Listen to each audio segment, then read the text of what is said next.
dafa am fu ma nekkoon bi ngay dugg si waat dama ne. am na loo xam ni laata ngay dellu si ci enjeu yi ma ne ko am na loo xam ni amaana boo ci eggoon mu gën a neex. mooy biir APR am na ñoo xam ne danoo voté opposition te biir APR am na ñoo xam ne danoo jàppale sax opposition ci moyen leneen leen te li tax nu def ko mooy danoo fat. waaw mais loolu yéen waa Guédiawaye xam ngeen ko. ci local yi. am na ay waa opposition yoo xam ne waa Benno Bokk Yaakaar yoo xam ne. dañu appuyer carrément opposition parce que affaire u fecc mer lay doon rek au parti aussi damay bañ a tooñ di tudd tur mais suivez mon regard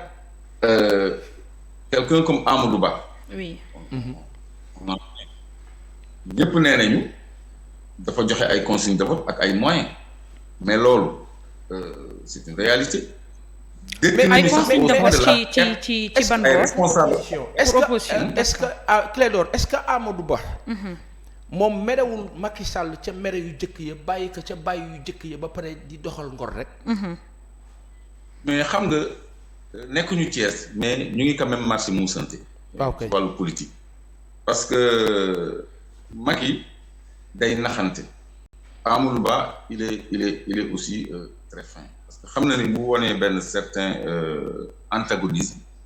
amul lu mu ciy gagné léegi nag c'est l'heure de faire tomber les masques parce que le lion est blessé il est affaibli donc Amadou Ba il a été toujours frustré ci ni mu demee parcelle dañ ko jëndee benn transhumant Moussa Sy mi nga xam ni comme ni ma waxoon ci Bamba Fall il a toujours gagné parcelle bi mu demee ci Macky Sall ñu jël ko teg ko ci kaw Amadou Ba loolu est-ce que mën na neex Amadou. ñu démettre ko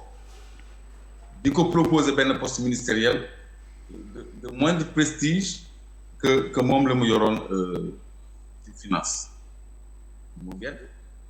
daal di toog jàpp ñàmbur. mais même Mabey Niang mu ngi wax nii rek gis naa ko mu def ay dernières sorties mais moom dafa banque loxo. ñi daan défendre président yéen a ngi leen di dégg donc am na ay waa Benno Bokk Yaakaar yu bëri yu sanctionné Macky Sall yu te sanction bi yemul ci consigne de vote mais dafa àgg ba ci soutien matériel à l'opposition tey jii dëkk bu mel ni Kaolack xam kan mooy premier conseil Serigne Mboup membre de Benno Bokk Yaakaar moo sës rëkk ci Serigne Mboup parce que d'accordul ak li xew foofu te pourtant boo ko waxee muy moom APR mais li ñuy doxal moom neex ko. c'est ça. kooku moo jàppale Serigne Mboup ba mu jël Kaolack. te il est très fort Kaolack ici. donc yooyu am na c'est une réalité te réalité boobu dafay gën a exacerbé wu bu ñu jëmee ci kanam man dem ci waxtaan ak ay nit xam nga loo leen mën a tudd fii. ñu naan la ñoom ils ont compris dañ ci mënul dara mais xam soutiennent la mouvance parce que li fi nekk du dëgg du yoon naka nga mën a jëlee ay ñoo xam ni tekkiwuñu dara gis nga ay Kaliphone ak ñeneen ñi gars yi ñëw indi mais c'est un problème aussi ay ñoo xam ne ay Djibril Ngom nga xam ni kenn xamul fu mu jógee Macky recevoir ko ay Fatoumata ay xam nga les militants de la première heure xam nga Macky dafa désacraliser présidence de la République dafa désacraliser politique daf ko def benn affaire boo xam ni en vertu valeur loolu doo ko mën a imaginer ci Abdou Diouf waaye muy jël le public di affiché wu sax ak moom waxuma la di ko jox accès à moom à sa femme à son intimité mais loolu nit ñi dañ ko jàppee benn fait divers benn détail mais c'est assez significatif c'est assez révélateur sur la petitesse de l'homme man ku ma daan saaga ndey démb ak bëkki démb ma xam ko ci tool vidéo yi ba sa jabar naan yow yaa ngi doon saaga donc ça veut dire qu'ils le savent. buur moo leen war a jaral ñu ànd kooku pour rek mu am benn soutien à leur endroit ci réseaux sociaux yi parce que ñoom def nañu xaw ma jokkoo jeune xaw ma lan Macky xaw ma jokkoo ak Macky def nañ fi lu nekk pour communication affaire bi jàllul. waay ñu xalaat influenceurs yi la ñuy mais loolu dafa merloo ay waa APR yu bëri te dañuy li ñuy distribuer comme ay prébendes ci ñoo xam ne ñu ngi doog a ñëw xoolal les premiers compagnons de Macky Sall xoolal dem si yàlla Alioune Badara Cissé parti avec beaucoup de mal de remords ko metti waaw mag la kilifa la dafa mun lu bëri mais lu metti la ko Macky Sall xoolal fi mu mujjee Moustapha Cissé ban xeex la ko kooku xeexalu xoolal ni mu mujjee ak Aly Ngouille Ndiaye Aly Ngouille Ndiaye moo ko sàccal élection yi dossier minier yi mais ñoom ñaar la woon. oui. naka la ko mën a tegee ne la ñoom ñaar lu bëri la ñu séq na ñoom ñaar fuñ ci woo kenn ki woo ci ka ca des. parce que seen xaloo kooku nga jékki-jékki kàjji ko Amadou Ba il a tenu les finances de main de maître boobu ba léegi nga dem groupe consultatif Paris di bàkkoo 7 000 milliards yu ñu leen lebal et ça c'est le travail de Amadou Ba ak équilibre financier yooyu tout ça xam nga jël kooku remercier ko jëndee ko ñoo xam ne da nga am beneen ambition ci ñoom parce que Amadou Hott par exemple moom lañ joxoon fonds 6 tout ce qui est dossier pétrolier et gazier moo Macky ñoo ko nasandoo ak Ousmane Ndiaye bi nekk Cospeco gaz donc ñooñu la Macky Sall promouvoir autour de lui ak ñi mu teg caisse de dépôt et consignation Clédor nga xam ni seen ay Clédor oui dama bëgg nga ñëwaat fi nga tolloon ci enjeu yi géostratégie et géopolitique. enjeu géostratégique c'est vrai qu'on a digressé mooy l'initiative des lois mën na may sénégalais mu revoir les termes de l'échange bi nga xam ne moom la Senghor doon jooy ci suñu ay rapport entre ñun ak occidentaux mën na permettre au niveau de l'Assemblée nationale ñu voter une loi pour suspendre les accords de pêche avec l'Union européenne pour régénérer notre faune sous-marine pour mool yi amaat jën sénégalais yi am protéine et cetera donc loi mën na àgg ba ci reddition des comptes commission d'enquête parlementaire en plus de haute cour de justice mën nañ ko def pour leeral yenn dossiers parce que ci Covid bi teg nañu loxo ci 1000 milliards yoo xam ni kenn xamul fu mu dugg. Mansour Faye après l'ONAS gouvernement amoon na fa boo xam ni cabinet yëpp la ñu daaneel ba mu des moom 6 milliards jox nañ ko 69 milliards pour résilience ou Covid moom daf ne woon du ci rendre compte of nag du ci président rek lay rendre compte du joxe facture et cetera commission bi da ko laajoon sax ay facture mu bañ donc yooyu assemblée mën na ko attraire ci commission d'enquête parlementaire deewu François Mancabou ak ñi ñu rey Casamance mais yooyu c'est un problème ndam li askan bi am mais dafa am ñu ci am sacrifice Mancabou bokkul ci sacrifice moom brutalité policière moo ko yóbbu mais ce qu'on a tué à Dakar à Ziguinchor à Bignona ñooñu c'est des martyrs de la démocratie loolu commission d'enquête parlementaire mën na ko leeral parce que bu leen fàttali ni au sortir des événements de mars dafa amoon benn mémorandum en 9 points bokkoon na ci ñu leeral le cas des 14 morts des 14 morts donc yooyu bu fekkee ni am nañu ñun pouvoir législatif mais dañ cee mën a dem situer les responsabilités président Macky Sall daf fi changer ay loi indi criminalisation à tout va ba boole ci tout ce qui est lié aux nouvelles technologies boo ci defee délit dañ koy àtte terroriste lim 14 dispositions yéen a ngi koy fàttali day restreindre liberté yi même manifestation non autorisée sax wala destruction de biens appartenant à autrui dañ koy qualifier léegi acte terrorisme yooyu ñuy voté en procédure c'est un problème OGM yi nga xam ni léegi 2009 la kas Abdoulaye Wade tere woon par une loi moom en catimini bi Melinda Gates ñooy fii ex jabaru Bill Gates parce que non divorcé te ñoom ñu yor Monsanto benn film boo xam ni dafa def ay ravages en Inde dañ leen condamné ils répandent des maladies partout ñu woon day coopérer si ak Sénégal sur le plan de la santé et de l'agriculture gis nañu ñu voté en procédure d'urgence une loi autorisant les OGM au Sénégal ban urgence la am loolu. c'est grave ba ñu koy voté période boobu donc yooyu yëpp day am impact ak nouvel ordre mondial seen agenda si ñun y compris LGBT bi parce que loolu tamit ci agenda nouvel ordre mondial lay doon ñun. c'est ça. Plus le volet des ressources naturelles,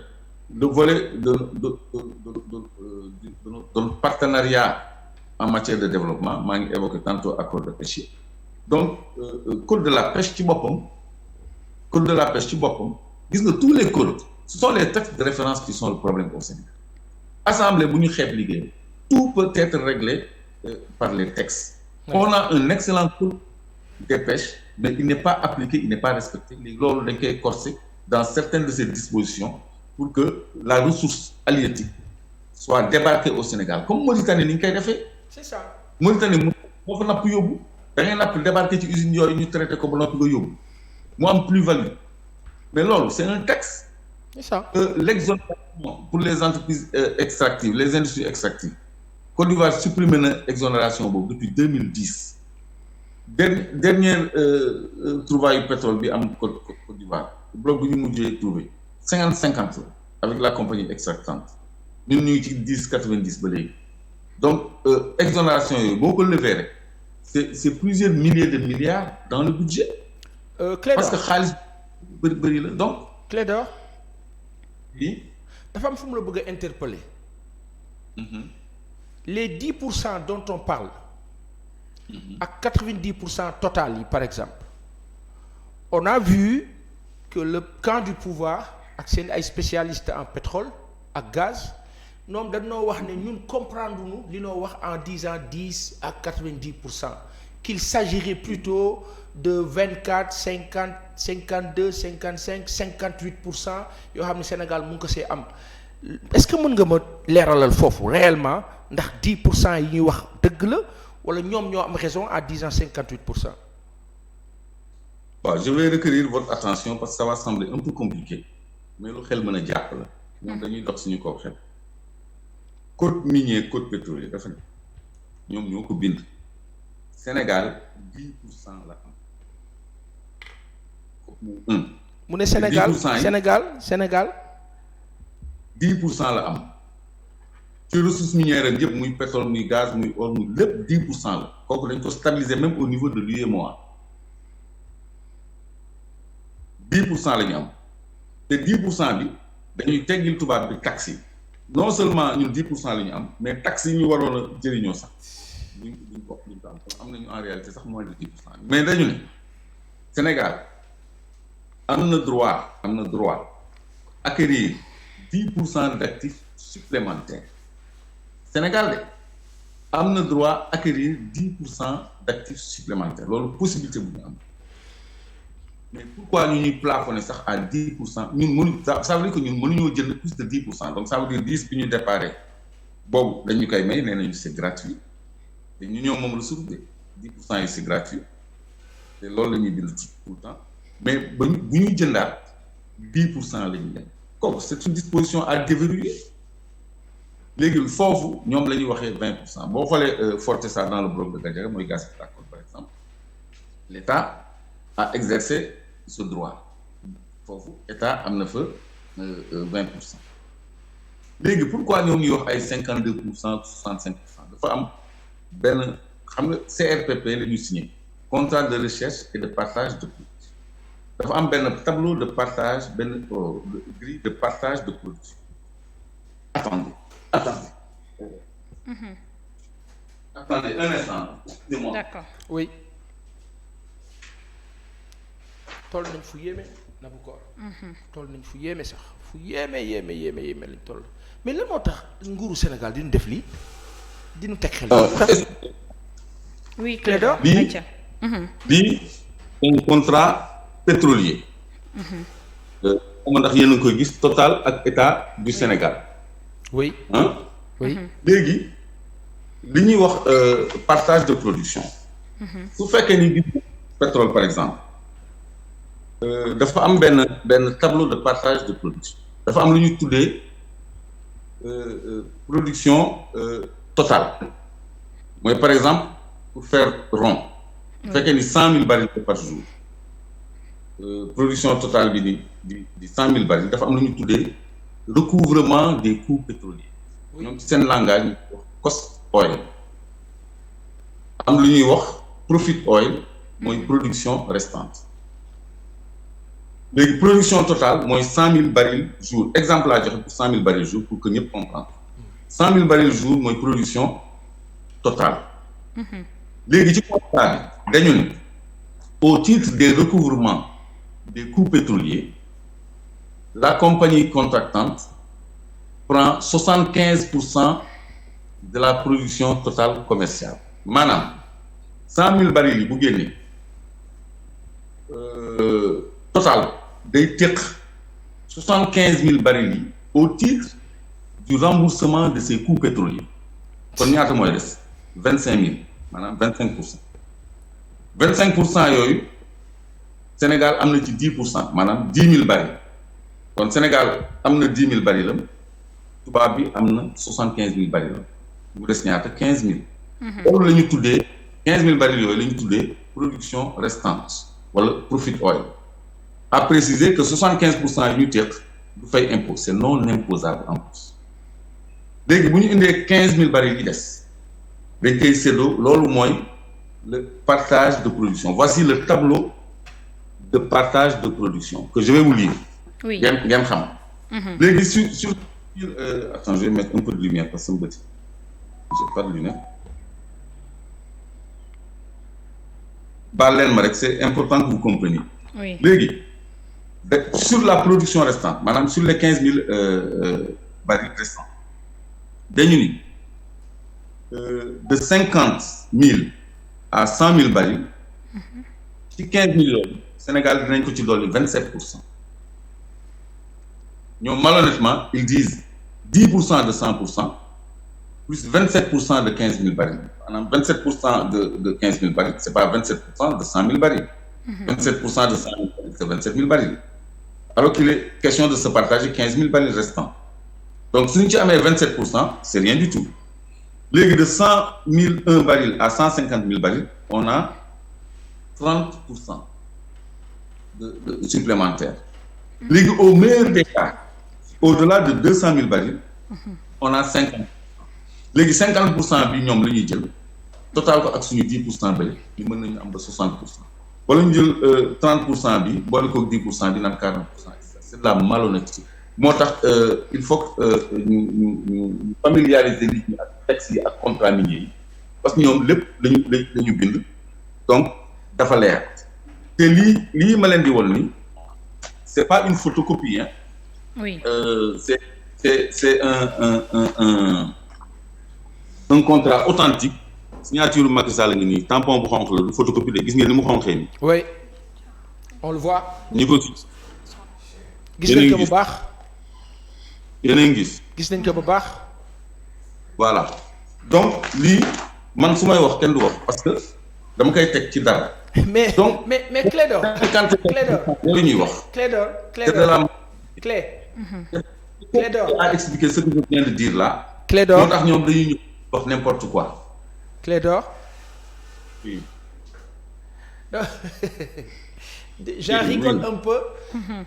deenu sóora parfois mën nañ la interpréter te fekk doonu dégg. dama bëgg a xam. oui. c'est une question basique comme ça. Clédor kan moo la jox document yi. mais kan moo ma jox résultat yi ma publié mercredi. xam nga nous on a une capacité d'investigation xam nga quand tu vas chez le notaire wala chez l'huissier il te fait un original. Il te dit premier original, second original, troisième original, quatrième original. Yep, c'est les originaux. Oui. En matière de contrat minier, day am benn original pour le contractant, benn original pour Petrosen, si c'est le pétrole, wala direction des mines si c'est un contrat minier. Am benn pour le ministère, pour la primature, am benn pour présidence, am benn pour archive. Boo demee yaa ngi may wax loolu de. waaw bëgg nga wax xam nga donc yooyu ñun am nañu pexe jot ci ba ci bordereau de transmission yi sax am nañ ko. dañ ciy jot donc loolu investigation la rek. yi jot mënu leen ko sax njort moo tax Macky Sall li muy ragal mooy ñu attraire ko avant 2024 parce que ça va être très compliqué pour lui tey jii man mi kese am naa ñu tëjee Macky Sall am na lu ñu attee Aly Ngouille Ndiaye parce que ci dossier ArcelorMittal bi te li ma lay wax ay kayit yu ma téye la dañu waroon fay Sénégal 2500 milliards ñoom ñu transigé pour 75 milliards mu am un gap de 2425 milliards yoo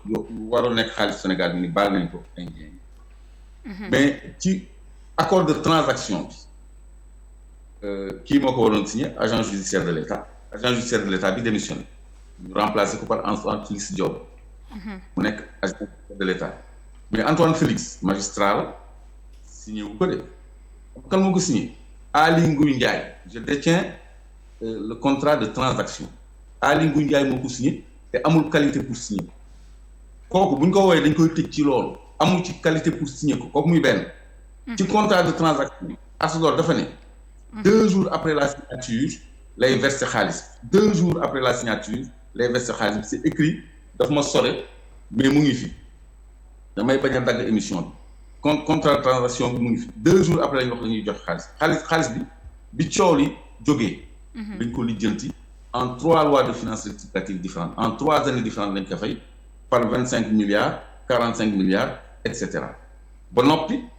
nee nañ ci xaalis boobu 75 milliards yooyu am na 20 milliards yoo xam ne maa ngi leen koy toppal am naa ci lu leer am na 20 milliards yoo xam ne nee nañ dañ ko dugal ci defarum université Cheikh Al Islam Ibrahima Niass bu Kaolack bi nga xam ni pareegul ba léegi te foofu dañ ci def benn njuuj njaaj entre benn compagnie chinoise ak benn société sénégalaise bu nekkoon en joint venture avec benn société américaine nga xam ne ñoo gagné woon marché bi ñu foqati ko ci ñoom jox ko ay chinois yoo xam ne dañu am ñu ñuy liggéeyal biir présidence ay conseil à la présidence donc loolu ay dossiers la yoo xam ne buñ koy teg ci table bi dañ leen di jàpp parce que 20 milliards yooyu ñu mës a wax parce que université bi parewul te amuñu droit def affectation directe parce que règle et principe budgétaire dafa am lu ñuy wax principe d'universalité ci règle et principe budgétaire mayewul affectation directe parce que dañuy toute dépense toute recette doivent être obligatoirement inscrites au budget donc c'est des dépenses c'est des affectations directes yoo xam ne kenn inscrire ko au budget donc loolu mooy investigation en fait ñun li ñu wax nit mënu ko njort mais xaaral ba ñu jot ci leng yi lépp dafay leer parce que fi mu dëngee yëpp xam nañ ko te bu banti jotee xam nañu fi ñuy laal donc. d'accord kon Clédor bu ñu la déggee kon le président de la République Macky Sall bu jugee ci nguur gi ki ko fi wuutu mën na ko topp ci haute trahison. mais bien sûr mën nañ ko topp ci haute trahison parce que xam nga haute trahison c'est flou et c'est fourre-tout mais ki nga xam ne mooy constituer haute cour de justice bu amee volonté de poursuite moom mooy qualifier haute trahison affaire pétrole mooy qualifier haute trahison affaire ArcelorMittal 2425 milliards yoo xam ne xaalis Sénégal mu ngi baale na ko mooy qualifier de haute trahison 10% bi ñu waroon am ci blogu Mauritanie bi blogu Saint-Louis bi ñu dagg ko ci digg bi jox suñu 5% Mauritanie léegi 5% la ñu am foofu te amul benn texte de référence bu prévoir que Sénégal 5% lay am de sa ressource amul révélation 5% la ñu am ci gaz boobu 5% au lieu de 10 foofu amuñu fa 5% la ñu fa am man maa ko wax loolu c'est de la haute trahison parce que c'est en contrevention de tous nos textes de référence code pétrolier loolu nekku ci donc loolu fu ñu ko teg donc fi mu nekk loolu jarul xaar 2024 wala ki koy wuutu opposition bi bu amee majorité amul xaar 2024 dañ koy woo juger ko pour haute trahison actuellement avant 2024 le président Macky Sall peut être attelé devant la haute cour de justice pour haute trahison loolu moo tax mu bañ opposition bi am majorité loolu tax mu def tout pour gonfler les trucs à Podor pour tere mandataires yi ñu xool PV yi mais opposition bi tam loolu la xam moo tax je pense qu'elle fera tout pour reconquérir sa majorité pour se donner maintenant ces moyens de contrôle de l'exécutif réellement et de reddition donc amul xaar 2024 bu ñu amee majorité dañu mën taxawal haute cour de justice te boobaa ministre chef d'État dañ lay attraire léegi nag la loi peut être changée parce que président dañu bind ni haute trahison rek lañ ko mën a toppee loolu mën nañ ko changer ministre dañ leen protéger dañu bind ni atteinte à la sûreté de l'État lañ leen mën a àtte xam nga loolu c'est des trucs qu'il faut faire sauter dans les textes moo tax gis nga un député wax dëgg yàlla il doit être formé wala mu am assistant parlementaire parce que mën nga am représentativité ba toogal askan bi mais da nga war a am outillage aussi pour mën a taxawu askan bi fa nga koy toogalee moo tax je crois que législation bi dañu insister ci député yi am assistance parlementaire parce que même légistique maanaam technique rédactionnelle propre à la confection des lois légistique dañ koy jàng parce que en matière de confection des lois chaque mot a son incidence juridique yooyu les députés doivent être entourés formés et encadrés assistés surtout parce que nit ki mënoo jàng lépp mënoo xam lépp on n'a pas le temps d'apprendre mais il faut juste prendre un assistant parlementaire mu orienter la complicer la parce que man ci législature yi passé doon naa liggéey ci suuf ay député doon leen outiller doon leen waaw mënu ma leen citer mais loolu aussi dafa wane rek ni ñoom war nañ leen mottali de façon formelle et non de façon informelle parce que lu bëri mais assemblée mooy gouvernance en fait assemblée mooy la gouvernance réelle en fait donc parce que président mënul def dara Clédor te jaar oui Clédor dama am benn laaj boo xam ni toujours ci enjeu géostratégique yi ak géopolitique le chancelier allemand dafa ñëw Sénégal bu yàggul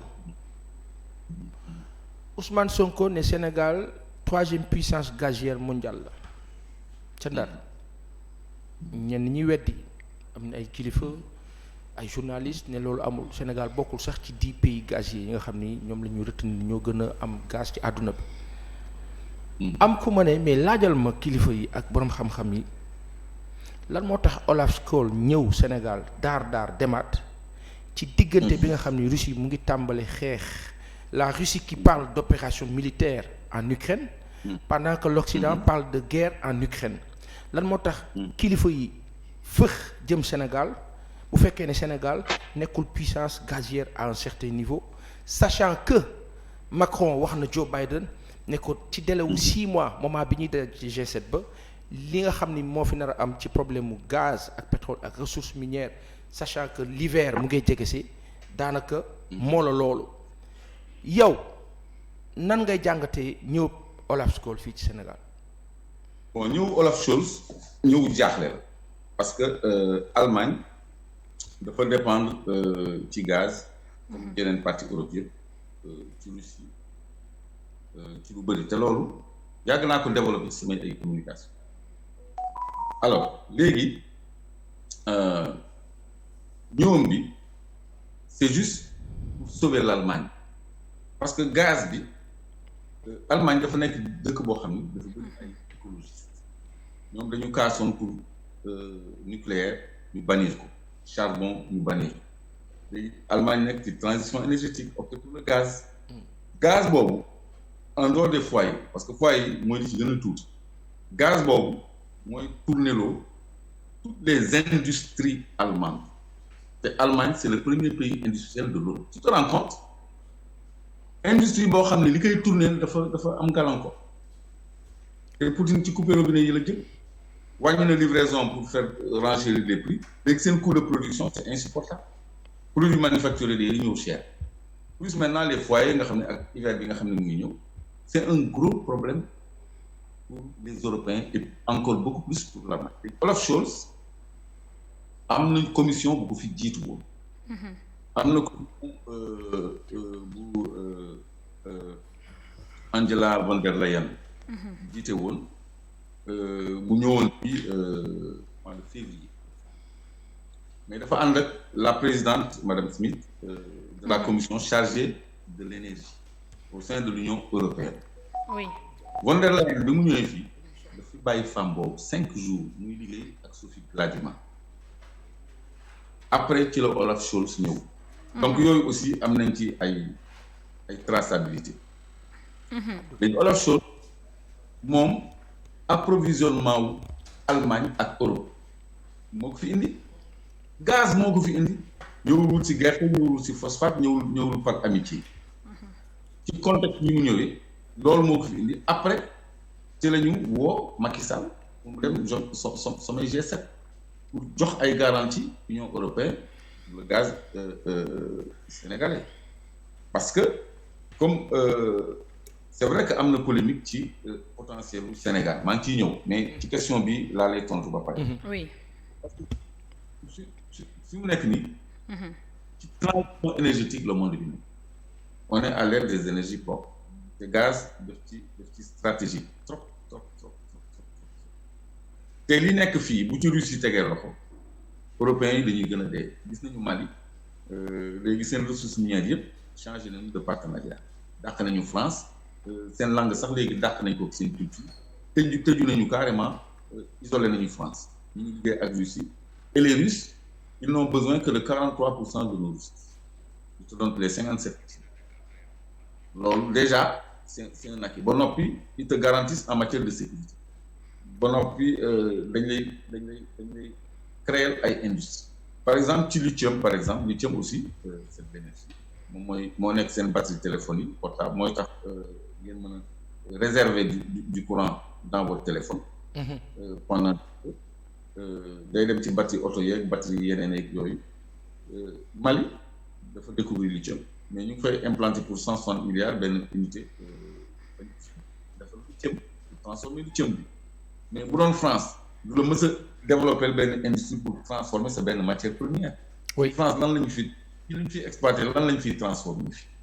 même phosphate bi sax engrais bi dañ koy wuti bitim réew Macky Sall dem na Ukraine di yelwaan foofu engrais te matière première bi defar engrais c'est le phosphate on en a partout au Sénégal parce que on ne transforme pas ICS Senchim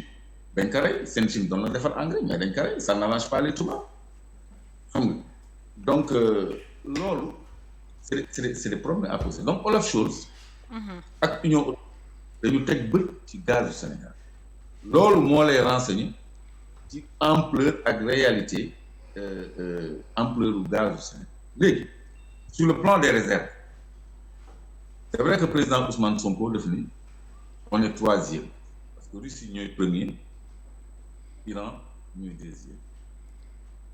léegi pour Sénégal nekk troisième xam man j'ai dit le Sénégal est dans le top 5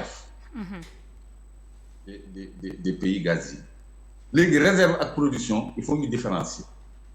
premier producteur de gaz bokkul ak première réserve de gaz. oui boobu il faut ñu def parce que le Sénégal ne produit même pas encore de gaz par conséquent ne peut pas être classé dans les pays producteurs de gaz ba ci am un rang ñun suñu first gaz c'est 2023 décembre 2023 mooy suñu first gaz donc c'est pas pays producteur de gaz il faut pas qu'on fasse ces confusions léegi en matière de réserve maintenant c'est-à-dire le potentiel loolu dañ koy mën a évaluer parce que c'est des réserves prouvées donc loolu su fekkee ni Russie mooy premier Iran di deuxième ça dépend du Qatar parce que gis nga suñu frontière ak Mauritanie il faut yàlla dëxëñ ci gaz moi je suis persuadé que c'est unique bizarre Cosmos première étude mi dafa ni woon 16 000 TCF mooy trillion cubic feet 1 trillion mooy 1000 milliards de pieds cubes moo gën a tuuti nag 16 000 milliards de pieds cubes lañ ko njëkk bi ñu demee ba 2017 ñu revoir seen estimation à la hausse à 50 000 milliards de pieds cubes seen dernière estimation en 2019 c'est 70 000 milliards de pieds cubes 70 000 milliards mooy 70 TCF trillion comme trillion 1000 milliards CF comme cubic feet mooy pied cube en anglais donc ñoom dañu am seen jargon di ñu ci di ko xaw a dañuy nëxal ndox mi rek pour lu ñu gis donc moo tax évalué wuñ ko en mètre cube bi nga xam ne moom la ñu xam c'est quand même des milliards de donc loolu mooy potentiel u blogu Saint-Louis mais je dis tout le temps li ñu am Kayar moo ëpp li nekk Saint-Louis te bokkuñu ko kenn amuñu fa cinq Sangomar Jifeer ak Rufisque aussi am na bloc am na gaz te li fa nekk ci gaz moo ëpp également blogu Saint-Louis bi gars yi di xëccoo ba teg ci bët BP mu ngi reyante pour teg ci loxo parce que BP c'est l'Europe Cosmos c'est les États-Unis ñoom dañu bëgg a profiter commercialement ci loolu donc Sénégal am na un grand potentiel gaz léegi classement au Sénégal dafay dépendre ci Qatar parce que premier Union soviétique deuxième Iran mais fu Iran nekkee deuxième normalement Qatar moo war a nekk troisième parce que diggante Qatar ak Mauritanie dafa am benn gisement bu mel ni Qatar ak Iran plutôt diggante Qatar ak Iran ci frontière bi dafa am même gisement que bi ñu am ñun suñu diggante ak Mauritanie un potentiel aussi énorme que ñun bi ñu am suñu diggante ak Mauritanie léegi boobu Qatar ak Iran ñu ko bokk Qatar c'est un producteur gazier donc léegi Qatar bu duggee ci classification bi am na chance su nekk quatrième ça veut dire que au troisième plutôt ça veut dire que au pire des cas Sénégal quatrième lay nekk mais du génn ci top 5 moo tax man ma prudent woon bi may joxe ni Sénégal ñu ngi ci top 5 ci 5 premiers première mooy position bi gën a bon bi Sénégal mën a occupé parce que Iran ak Qatar ñoo tolloo potentiel fu Iran nekkee troisième Qatar am na chance nekk fu Iran nekkee deuxième plutôt Qatar am na chance nekk loolu day relégué Sénégal à la quatrième place donc ce que Ousmane Sonko a dit n'est pas faux même bu fekkee ni chiffres yi sax il s'est un peu trompé parce que 31 trillions la jox Sénégal alors que rien que Saint-Louis c'est 70 trillions te Russie am na lu ëpp 47 trillions de réserve mais sur le plan de la classification le Sénégal est au pire des cas quatrième en matière de potentiel gazier maintenant en matière de production mën nañu raw Sénégal ci production même bu ñu tolloo en phase de production même suñu amee le troisième potentiel gazier mën nañu nekk le sixième pays producteur wala le septième pays producteur xam nga loolu li koy indi entreprise bu mel ni Qatar Petroleum par exemple day exploiter ay gisements à l'extérieur da koy boole ci potentiel am ñoom blocu Saint-Louis bi sax intéressé na leen gaz du Sénégal intéressé na leen Gazprom mu ngi dans la compétition astafurlah Qatar Petroleum Gazprom aussi day exploiter ay gisements ay Venezuela c'est un grand pays producteur Gazprom dafay exploiter ay gisements en dehors de la Russie ay gisements extraterritoriaux comme ni Total ñëwee fii di wut pétrole mais Total li muy am ci pétrole nga foog ñu ko boole ci France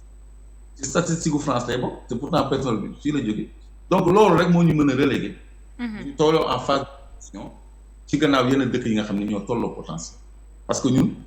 fii la suñu production di yem mënuñu dem beneen dëkk ut fa ay licence ak yooyu après ñu comptabiliser ci Sénégal mais ce qui est sûr mooy le Sénégal est un pays qui compte dans l'enjeu énergétique à venir aussi bien sur le gaz sur le lithium sur le thorium benn minerai boo xam ni war nañ ci familiariser Sénégal yi parce que moo nar a remplacer l'uranium dans le nucléaire et le zircon dafa mel ni affaire bi dagaat na xam naa bu ñëwee rek ñu bàyyi ko daal di tàggatoog moom li mu wax paasan dafa mel ni instant bi moom doy na waar de révélation yi doy na waar lool. moi je vois que àdduna bi yëpp a ngi ñuy seetaan di ñu déglu parce que voilà on parle de choses intéressantes. mais nee naa leen ñëw na ba ñëwaatee rek mu dugal. non ñëwagul. ma ne xam ngeen benn affaire déggoo ma ne la sàcc bi dafa dugg ñu xam ni sàcc la nit ñi di ko romb ñii jaar nii ñii jaar ña ci des ñii xulil problème bi sàcc bi am mooy lu tax kenn waxu ko dara parce que le combat est déséquilibré du mook een du yéen ak ñun een la ak borom bi. Comment vous pouvez trahir comme ça un pays de cette façon aussi ignoble ñaara am. waaw ñàkk xam-xam bi donc incompétence wala iñaan soxorenu te bu mu si mënti doon c'est extrêmement grave ñàkk xam-xam bi nag dina ma jaaxal parce que mbir mi lii Clédor di wax ni mais ay boroom xam-xam rek a fi nekk di gérer. xam nañu li xew yow nga bokk ci top 5 sa opposant ne la yaay 3e il a été très clair waxuñu waxi production gazière dañoo ne puissance gazière mooy de réserve waa ji ne la nous sommes 3e man tey bu ma nekkee ci kër gi ñu ñëw ne ma ñun ñoo ëppale ñee loolu rek dal na xel yaakaar mais réew moo xam ne nguur bi la jiital du la jox mukk yaakaar moom lu lay tiital lay wax lu lay xañ loo xam ne doo dem doo dikk doo puus doo tàkk c'est-à-dire fi nga taxaw doo am benn yaakaar comme si il voudrait presque la mort de tous les Sénégalais pour ñoom des fi di jaaba njalle c'est-à-dire en écoutant Clédor Sène lii ba yàggee sax ba nit ñi du ñu génn ci mbedd mi léegi nii attention hein parce que mais c'est criminel ce que ce régime-là nous a fait ngeen ne yéen a ngay xalaat ab 3e mandat fii lii lan la man damaa xamul nit loo xam ni yow ab boolab ceeb sax baa ko tiimee ba dee loxo nga jël baa si jëlee ñett a ngay commencé ba dee kudd baa si jëlee ñett a ngay commencé nga naan nii ci loo xam ni giiru dund 70,000 milliards de xaw ma nangam seen code yooyu nu mu ko waxee seen kii yooyu nu ko Clédor waxee xam ma ko sax